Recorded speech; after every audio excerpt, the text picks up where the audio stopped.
नमस्कार, आपके साथ मैं हूं सबीना तामंग देशमुख। देश के नंबर 1 हिंदी न्यूज चैनल के नंबर 1 शो कच्चा चिट्ठा में स्वागत है आपका। गाजा के अल शिफा अस्पताल से चौंकाने वाली तस्वीर सामने आई। इजरायली सेना ने जो वीडियो जारी किया उसमें हमास के छुपाए हथियारों का बड़ा जखीरा दिखाई दे रहा है। इजरायली सेना अस्पताल को इंच दर इंच खंगाल रही है, यानी बेहद करीबी से। और दूसरी तरफ हमास के टॉप लीडर्स इस्माइल हानिया की तलाश में उसके ठिकाने पर इजरायली एयरफोर्स के फाइटर जेट ने बम बरसा दिए हैं। इजरायल इस वक्त जबरदस्त अटैक मोड में है।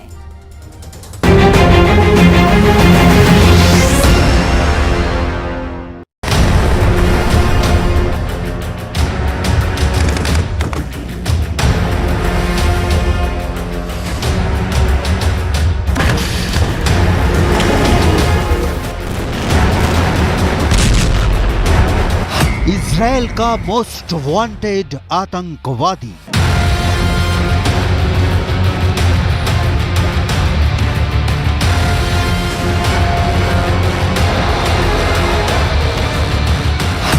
मोसाद को हमास लीडर इस्माइल हानिया की तलाश।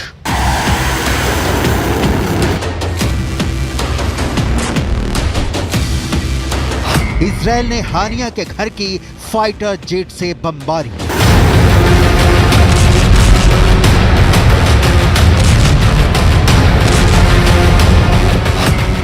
नहीं मिला हानिया।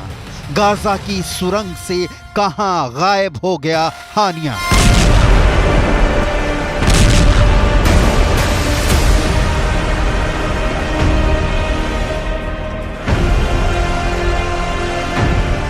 कनेक्शन समझिए।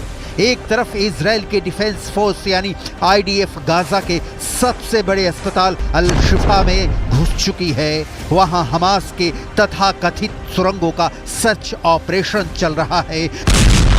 दूसरी ओर हमास के सबसे बड़े लीडर इस्माइल हानिया के ठिकाने पर फाइटर जेट से बम बरसा रही है।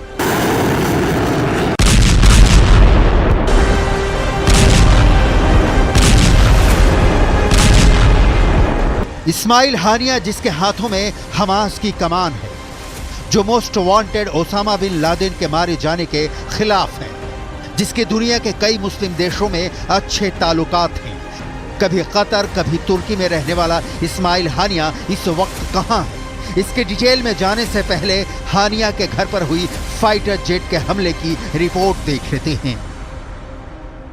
दरअसल इजरायल गाजा पट्टी के एक एक इंच को तबाह कर रहा है। दरअसल इस्माइल हानिया की तलाश में फाइटर जेट से भी इजरायल ने बम बरसाए हैं, लेकिन अब तक इस्माइल हानिया का पता नहीं है। और इजरायल का दावा है कि इस घर में वो अपने आतंकियों के साथ बैठक करता था। दरअसल बीच में खबरें आई कि वो एक बंकर में छिपा है।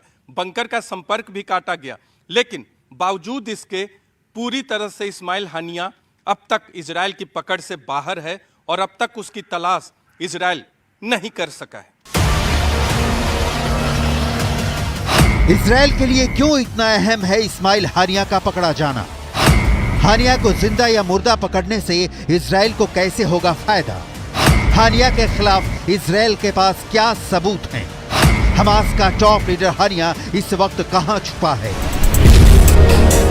इन सारे सवालों का जवाब डिटेल में जानेंगे, लेकिन उसके पहले उस अल शिफा अस्पताल के एमआरआई मशीनों की बात जिसकी आड़ में हमास ने हथियार छिपाए थे। इजरायली फोर्स ने अल शिफा अस्पताल में सर्जरी रूम में मशीनों के पीछे हमास के हथियार गोदामों की तस्वीरें पेश की हैं। इन तस्वीरों में दिख रहा है कि कैसे हमास ने अस्पताल में कई जगहों पर जखीरे जुटा रखे हैं। इन हथियारों की डिटेल आगे दिखाएंगे। उसके पहले अस्पताल में जारी इजरायल के ऑपरेशन की डिटेल देख लीजिए। गाजा के अल शिफा अस्पताल में आईडीएफ का ग्राउंड ऑपरेशन जारी है। इजरायल के कई टैंक अस्पताल कैंपस में मौजूद हैं। इजरायली सेना का दावा है कि अस्पताल में हमास के हथियार, खुफिया सामान और कई मिलिट्री इक्विपमेंट्स मिले हैं। इजरायल का दावा है कि अस्पताल में हमास का हेडक्वार्टर, इंटेलिजेंस सेटअप और यूनिफॉर्म्स मिले हैं। इजरायल की सेना का दावा है कि हमास ने कई हथियार और ग्रेनेड एमआरआई मशीनों के पास छिपा रखे थे। अल शिफा अस्पताल में इजरायली सेना की एंट्री के बाद गाजा में अब तक का सबसे बड़ा भूचाल आ गया है। हमास को सूझ नहीं रहा कि इसका तोड़ वो क्या निकाले। हमास के हर एक कमांडर इजराइल के टारगेट पर हैं। स्कूल, अस्पताल और शरणार्थी शिविर तक पर इजराइल हमले कर रहा है और ये कहते हुए हमला कर रहा है कि हमास के आतंकी इंसानी ढाल बनाकर छिपे हुए हैं। गाजा पट्टी के जर्रे जर्रे में इजराइल बारूद बिछा रहा है, चाहे अस्पताल हो या हमास नेता इस्माइल हानिया का ठिकाना। दरअसल इजराइल का एक ही टारगेट है कि अपने बंधकों को छुड़ाना, जिनकी संख्या 240 के करीब है। और इसके लिए इजराइल हमास से दया की मांग नहीं कर रहा, बल्कि हमास को दहला रहा है। अल शिफा अस्पताल पे हमले को भी हमास ने भले ही नरसंहार करार दिया हो, लेकिन अल शिफा अस्पताल के अंदर इजराइल की सेना घुसी और वहां से मिले हमास के हथियार भी इस वक्त इजराइल की सेना के पास हैं।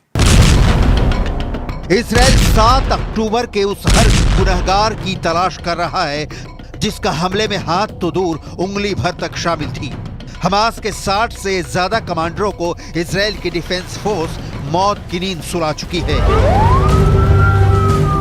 हमास के लड़ाकों की तलाश में इजराइल ने 4000 से ज्यादा हमले किए हैं। इन हमलों में 11,000 से ज्यादा फिलिस्तीनी मारे जा चुके हैं और सिलसिला जारी है।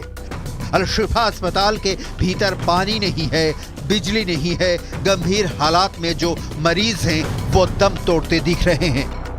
लेकिन न हमास बंधकों को रिलीज कर रहा है और न इजराइल हमास की सुरंगें तलाश लेने के दावे के बाद ही अस्पताल को अपने चंगुल से बख्श रहा है।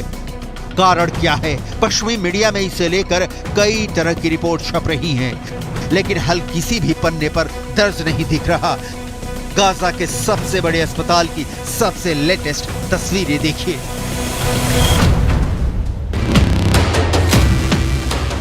अल शिफा अस्पताल पर हमला होना तय था।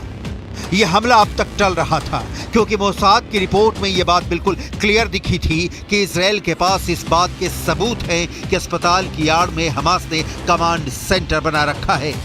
हथियारों का मिलना इस बात के पुख्ता प्रमाण हैं कि हमास ह्यूमन शील्ड का इस्तेमाल कर रहा है। स्कूल, अस्पताल, मस्जिद और शरणार्थी शिविरों को हमास ने छुपने का ठिकाना बना रखा है। इन जगहों पर हमले होने के बाद हमास नरसंहार की नई परिभाषा लेकर सामने आता है।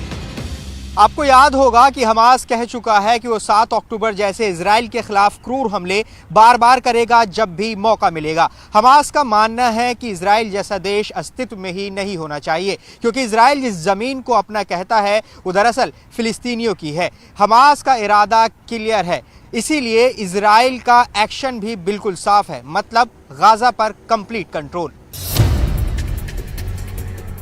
हमास के जितने टॉप के लीडर हैं, कुछ देश छोड़ चुके हैं, कुछ पहले से ही कतर और तुर्की में आलीशान बंगलों में डेरा बना चुके हैं, कुछ देश छोड़ने की फिराक में हैं। जो बचे हैं वो अंतिम सांसें गिन रहे हैं, क्योंकि इजराइल की डिफेंस फोर्स की गोली किसी भी वक्त उनके सीने को चीरती हुई आर पार हो सकती है।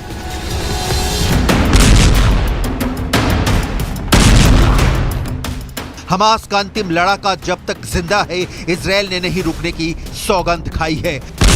हमास के टॉप लीडर इस्माइल हानिया की सरगर्मी से तलाश इसीलिए कर रही है मोसाद, और इसीलिए हानिया के ठिकानों पर बम बरसाया जा रहा है। इस्माइल हानिया नहीं होता तो 7 अक्टूबर को इजराइल के 1400 लोगों की मौत नहीं होती। इस्माइल हानिया 7 अक्टूबर के हमले का मास्टरमाइंड है। एनिमेशन के जरिए समझते हैं इस्माइल हानिया की कारस्तानी। 7 अक्टूबर 2023 की सुबह हमास के लड़ाकों ने इजराइल में कत्लेआम मचा रखा था। उसी वक्त कतर के कैपिटल दोहा के एक आलीशान ऑफिस में हमास चीफ इस्माइल हानिया और उनके साथी टीवी चैनल पर सब कुछ देख रहे थे। इस्माइल के चेहरे पर एक सुकून भरी मुस्कान थी। उस खुरी मंजर को देखकर उन्होंने अपने साथियों के साथ सजदा करके अल्लाह का शुक्रिया अदा किया। इस्माइल हानिया पिछले 2 दशकों से हमास को ऑपरेट कर रहा है। पूरे फिलिस्तीन में इस्लामिक स्टेट स्थापित करने का मकसद सामने रखकर इस्माइल हानिया जिहाद छेड़ने की बात करता है, लेकिन इजरायली नागरिकों का खून नहीं, उसे पानी दिखता है। अब इस्माइल हानिया पूरी तरह घिर चुका है। उसके सामने बचने के रास्ते कम से कम होते जा रहे हैं। ईरान ने छोड़ा हमास का साथ। एक तरफ इजराइल के जला देने वाले हमले पर हमले और दूसरी ओर ईरान का पल्ला झाड़ लेना। इस्माइल हानिया फंस चुका है। ईरान ने क्लियर कर दिया है कि हमास को अपना राजनीतिक और नैतिक समर्थन देना जारी रखेगा, लेकिन ईरान सीधे जंग में नहीं कूदेगा। इस्माइल हानिया ही नहीं, पूरे हमास के लिए यह खबर बहुत दुखद है, क्योंकि ईरान के शक्ति से ही हमास का संचालन होता है। और हमास ही क्यों, लेबनान के हिजबुल्ला और यमन के हूथी भी ईरान के रहमो करम पर ही पलते हैं। ईरान के सुप्रीम लीडर आयतुल्लाह खामनेई और हमास चीफ हानिया की 5 नवंबर की मुलाकात चर्चा में रही थी। ये मुलाकात ऐसे समय में हुई थी जब लेबनान में हिजबुल्लाह ने फिलहाल युद्ध से अपने पांव पीछे खींचने का ऐलान किया था। दोनों नेताओं के बीच क्या बात हुई थी, इस पर कोई जानकारी सामने नहीं आ पाई थी।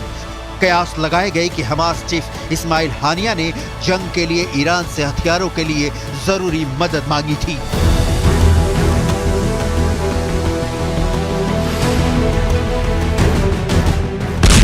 ईरान ने साथ छोड़ दिया है।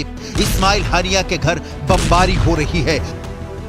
अस्पताल में इजरायली सेना की एंट्री हो चुकी है और न्यूज एजेंसी रॉयटर्स ने कतर के अफसरों के हवाले से दावा किया है कि हमास सीज फायर के लिए राजी है। इसके लिए वो 50 बंधक भी रिहा करने के लिए तैयार हो गया है, लेकिन बदले में चाहता है कि इजरायली सेना 3 दिन हमले न करे। इस रिपोर्ट में दावा किया गया है कि हमास ने यह भी कहा है कि वो इजराइल को भी कुछ फिलिस्तीनी महिलाओं और बच्चों को रिहा करना होगा।